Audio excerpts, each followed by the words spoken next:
నమస్తే. ప్రస్తుతం పాటు సీనియర్ జర్నలిస్ట్ దాము బాలాజీ ఉన్నారు. ఆయనతో మాట్లాడదాం. నమస్తే సార్. నమస్తే. సార్, నిన్న రాత్రి పోలీసులు వచ్చి పోసాని కృష్ణమురళిని అరెస్ట్ చేశారు. ఆయన అరెస్ట్ చేయడం వెనక పవన్ కళ్యాణ్ ఉన్నారు అని చెప్పేసి అంటున్నారు. అసలు దీని అర్థం ఏముందంటారు సార్?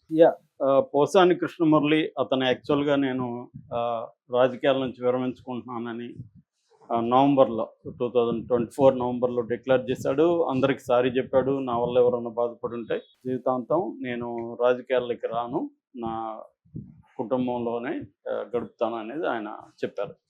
అయినా కూడా చాలామంది అనుకున్నారు, ఎందుకంటే అప్పటికే ఆయన మీద దాదాపు 51 కేసులు ఎంతో స్టేట్ వైడ్గా దాదాపు చాలా జిల్లాల్లో ఆయన మీద పెట్టేశారు.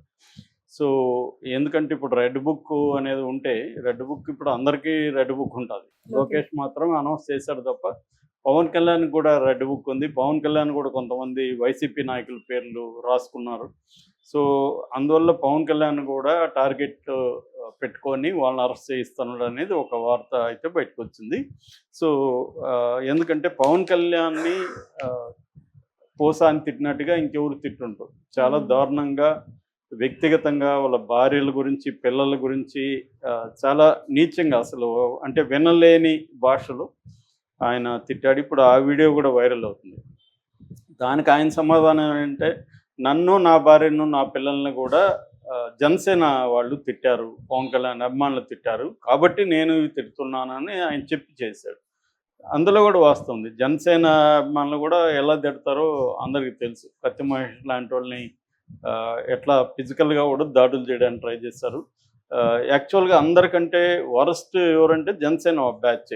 ఎందుకంటే వాళ్ళు పొలిటికల్ క్యాడర్ కాదు. పవన్ కళ్యాణ్ ఎప్పుడు వాళ్ళని పొలిటికల్ క్యాడర్గా మార్చడానికి కూడా ట్రై చేయాలి. అతనికి కూడా అలాగే అన్రూలీగా ఒక లంపెన్గా ఉంటేనే తనకి బలం అనేది అతని ఐడియా. అందుకని వాళ్ళని పొలిటికలైజ్ చేయలేదు. అందుకని మిగతా అన్ని పార్టీల కంటే వరస్ట్గా ఉండేది ఎవరంటే వాళ్ళే. సో కాకపోతే ఏంటంటే ఇక్కడ ఇప్పుడు గవర్నమెంట్ వాళ్ళది కాబట్టి వాళ్ళు ఏం చేసినా చెల్లుతుంది. సో అలాగే ఇప్పుడు అసలు ఎవరు ఊహించలేదు ఇప్పుడు అరెస్ట్ చేస్తారని. సో ముందు అసలు అరెస్ట్ ఎలా జరిగింది, ఏం సెక్షన్లో పెట్టారు, ఇవి మాట్లాడుకొని అసలు అరెస్ట్ ఈ టైమింగ్ వెరీ ఇంపార్టెంట్ పాలిటిక్స్లో. సో ఇప్పుడు ఎందుకు అరెస్ట్ చేశారు, దీని వెనక ప్లాన్ ఏంటి అనేది మనం మాట్లాడుకున్నాం. నిన్న ఆయన రాయదుర్గంలో మై హోమ్ పూజా అపార్ట్మెంట్లో ఉంటాడు. వంశీ కూడా అక్కడే, వల్లభనేని వంశీని కూడా అక్కడే అరెస్ట్ చేశారు. సో ఈ వైసీపీ వాళ్ళంతా అక్కడ ఉంటున్నారేమో తెలియదు మరి. సో మై హోమ్ పూజాలో రాత్రి 8:50కి ఇంటికి వచ్చి 9:10కంతా పట్టుకెళ్ళిపోయారు. ఈయన వచ్చినప్పుడు వీళ్ళు ఏం చెప్పారంటే, ఇట్లా మీ మీద కేసు ఉంది, మేము అరెస్ట్ చేసి తీసుకెళ్తామని చెప్పారు. అన్నమయ్య జిల్లా ఓబులవారిపాలెం పోలీస్ స్టేషన్ అని చెప్పారు. సో ఇక్కడ కూడా కన్ఫ్యూజన్ ఉంది. ఓబులవారి సంబేపల్లి ఎస్ఐ వచ్చాడు భక్తవత్సలం, ఓబులవారిపల్లిలో కేసు ఉంది. ఇదొక కన్ఫ్యూజన్. అయితే రెండో ఇదేంటంటే ఈరోజు డేట్ ఉంది. యాక్చువల్గా ఈరోజు నేను అది చూశాను కూడా, వాళ్ళు ఇచ్చిన నోటీసు మీడియాలో వచ్చింది. సో ఆ నోటీసులో ఈరోజు డేటు, ఈరోజు టైం ఉంది 8:45కి ఈరోజు డేట్ ఉంది. ఈరోజు డేట్ వేసి నిన్న ఎలా అరెస్ట్ చేస్తారు అనేది కూడా ఇదే అనమాట. సో ఇవన్నీ కోర్టులో రేపు డిఫెన్స్ అడ్వకేట్లు పెడతారనుకోండి, అది వేరే విషయం. సో మొత్తానికి కేసు ఏంటంటే, అక్కడ జనసేన నేత జోగినేని మణి 2 రోజులకు ముందే కంప్లైంట్ ఇచ్చారు. ఎక్కడ ఈ ఓబులవారిపల్లి పోలీస్ స్టేషన్లో. ఏం కంప్లైంట్ ఇచ్చాడు అతనంటే,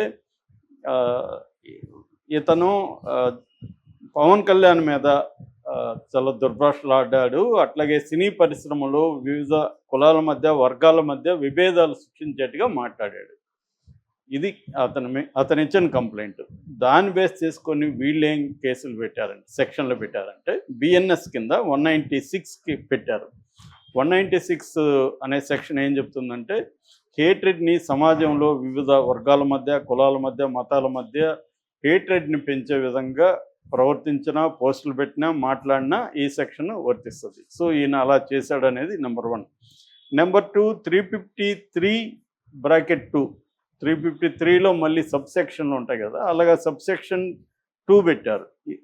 ఇది కూడా బెయిలబులే. ఫస్ట్ది కూడా బెయిలబుల్ అండ్ నాన్ కాగ్నిజెంట్.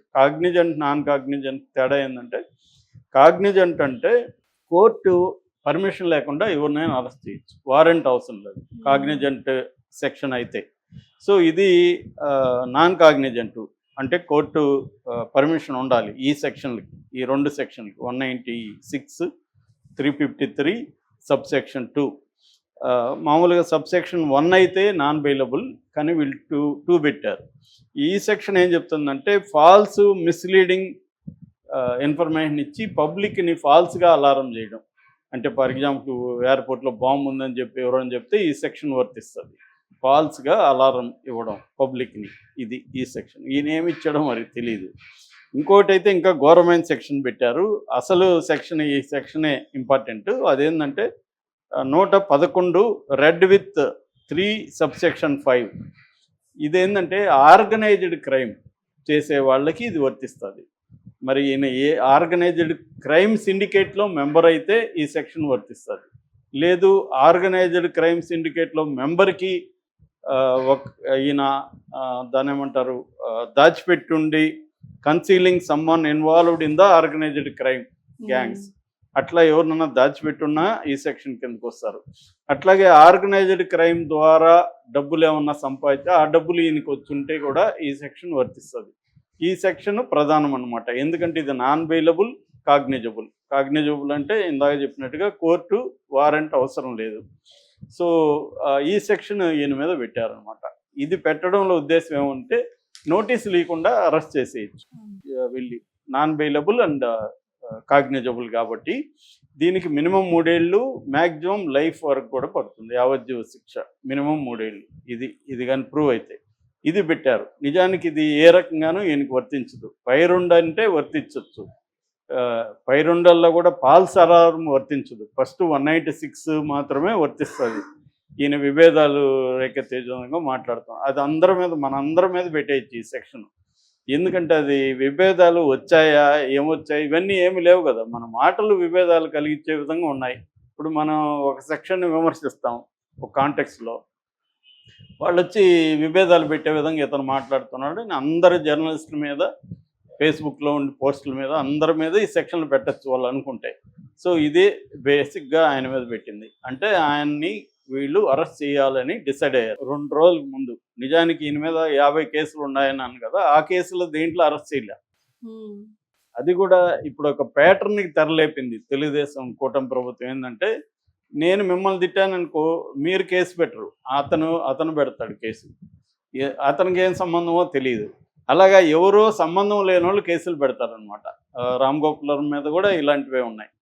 ఆయన తిట్టింది కానీ అబ్యూజ్ చేసింది కానీ ఎవరిని, చంద్రబాబు, పవన్ కళ్యాణ్ అండ్ లోకేష్ కదా, వాళ్ళు పెట్టరు. ఎవరో పుల్లయ్య, ఎల్లయ్య, ఇంకొక ఎక్స్ అక్కడ నేను హర్ట్ అయ్యానని పెడతాడు. సో అసలు ఏం సంబంధమో తెలియదు. ఆర్జీవి అదే అడిగాడు, అతనికి ఏం సంబంధం, అసలు ఎవరు అతను. కోర్టులు కూడా ఎలాగుంటాయి కోర్టులు, అందుకనే ఆ మధ్య ఏదో కళ్ళకి గంతలు ఇప్పారు సుప్రీంకోర్టులు అని చెప్పారు. అది కళ్ళకి సుప్రీంకోర్టులు కాదు, ప్రతి జడ్జి కళ్ళకి గంతలు ఇప్పుకోవాలి. ఎందుకంటే ఇప్పుడు ఈ లాస్ట్ సెక్షన్ ఇతనికి వర్తిస్తుందా లేదో చూడకుండా అసలు అరెస్ట్ చెల్లదని చెప్పాలి నిజానికైతే. ఎందుకంటే ఈ సెక్షన్ ఇతను ఆర్గనైజ్డ్ క్రైమ్లో ఉన్నట్టు మీ దగ్గర ప్రైమ్ ఆఫ్ ఫేస్ ఎవిడెన్స్ ఏముంది అని అడగాలి జడ్జి. కానీ మన జడ్జిలు, మ్యాజిస్ట్రేట్లు కింద కోర్టులో అసలు అడగరు. పోలీసులు తెచ్చిపెట్టగానే కళ్ళు మూసుకొని రిమాండ్ ఇచ్చేస్తారు 14 days. అది జనరల్గా జరిగేది. అందుకని పోలీసులు కూడా ఏం చేస్తారంటే ఈ నాన్ బెయిలబుల్, కాగ్నిజబుల్ సెక్షన్లని పెడతారు. ఎవరినైనా మనం అరెస్ట్ చేసి తెచ్చేద్దాం అనుకుంటే ఇతని మీద కూడా అలాగే చేస్తారు. పైగా ఇతను నాకు 66 ఏళ్ళు, నిన్ననే హాస్పిటల్కి వెళ్ళొచ్చాను, రేపు ఎంఆర్ఐకి కూడా ఆల్రెడీ మేము అపాయింట్మెంట్ తీసుకున్నాము, మాకు నోటీసులు ఇచ్చాలండి, నేను రేపు వస్తానంటే కూడా వాళ్ళు టైం ఇవ్వలేదు. జస్ట్ 20 minutesలో అతను, నేను అన్నం తిని ట్యాబ్లెట్లు వేసుకోవాలి, ఎందుకంటే ఏ ట్యాబ్లెట్ ఎప్పుడు వేసుకోవాలో కూడా నాకు తెలియదు, నా భార్య ఇస్తే నేను వేసుకుంటుంటాను. చాలామంది ఇళ్ళల్లో అలాగే ఎవరో ఇస్తే వేసుకుంటుంటారు. సో అలాగే ఉంది, నేను ట్యాబ్లెట్ వేసుకొని బయలుదేరుతుంటే కూడా వాళ్ళు తినడానికి కూడా ఒప్పుకోలేదు. సో అంటే ఇతన్ని ఉన్న పలానా తీసుకెళ్ళాలి, అది కూడా రాంగ్ డేట్, ఈరోజు అరెస్ట్ చేయాల్సి ఉంటే నిన్ననే అరెస్ట్ చేసి తీసుకెళ్ళిపోవాలి అనేది వాళ్ళ ఉద్దేశం. ఇక్కడ ఎందుకు ఇప్పుడు పోసాన్ని అరెస్ట్ చేశారు అనేదానికి 2 రకాల కారణాలు చెప్తున్నారు. ఒకటి జీవీ రెడ్డి ఇష్యూ చంద్రబాబు పెద్ద తలనొప్పిగా మారింది. ఎందుకంటే కేడర్ కానీ జీవీ రెడ్డిని సపోర్ట్ చేస్తున్నారు, అట్లాగే తెలుగుదేశాన్ని సో గట్టిగా సపోర్ట్ చేసే జర్నలిస్టులు కావచ్చు, మేధావులు కావచ్చు, అందరూ కూడా ఈ విషయంలో చంద్రబాబును వ్యతిరేకిస్తున్నారు, జీవీ రెడ్డిని సపోర్ట్ చేస్తున్నారు. సో ఇది ఒక ఇబ్బందిగా ఉంది. దీని నుంచి డైవర్ట్ చేయాలి. ఫస్ట్ డైవర్ట్ చేయాలంటే ఎవరినో ఒక పెద్ద ఫిగర్ని అరెస్ట్ చేస్తే మొత్తం దీని చుట్టూకి వెళ్ళిపోతుంది, జీవీ రెడ్డి ఇష్యూ పక్కకి వెళ్తుంది. ఇది ఒక టెక్నిక్. రెండోది, రేపటి నుంచి బడ్జెట్ సెషన్స్ ఉన్నాయి అసెంబ్లీలో. బడ్జెట్ సెషన్లో ఈ సూపర్ సిక్స్ ఏవి ఇచ్చే పరిస్థితి లేదు. బడ్జెట్ కేటాయించి అనౌన్స్ చేయాలి, అవి చేసే పరిస్థితి లేదు. సో ఈ బడ్జెట్ని డైవర్ట్ చేయాలంటే దానికి ముందు ఇట్లాంటివి చేయాలి. ఇది ఈ ప్రభుత్వం వచ్చినప్పటి నుంచి ఎవ్రీ మంత్ మనం గమనిస్తే ఒక డైవర్షన్ మనకు కనబడుతూ ఉంటుంది. లడ్డు కావచ్చు, కాకినాడ ఇది కావచ్చు, ఏదో ఒకటి వరదలప్పుడు గొడవలు కావచ్చు, రకరకాలుగా డైవర్షన్ అనేది జగన్ ప్రభుత్వంలోనూ చాలా డైవర్షన్ పాలిటిక్స్ ఉన్నాయి. సో ఇప్పుడు పొలిటికల్ పార్టీలు చేసే ఒక మెథడ్లు ఏంటంటే డైవర్ట్ చేయడం, పబ్లిక్ అటెన్షన్ని తమ సమస్యల నుంచి డైవర్ట్ చేయాలంటే ఇంకేదో ఒక ఇష్యూని క్రియేట్ చేయడం. అందులో భాగంగా ఇతను అరెస్ట్ చేసినట్టుగా అర్థమవుతుంది. ఇది పోసాని దారుణంగా మాట్లాడడం వాస్తవమే, కానీ దానికి వీళ్ళు ఎంచుకున్న పద్ధతి ఇదంతా కూడా అన్కాన్స్టిట్యూషనల్గా ఉంది.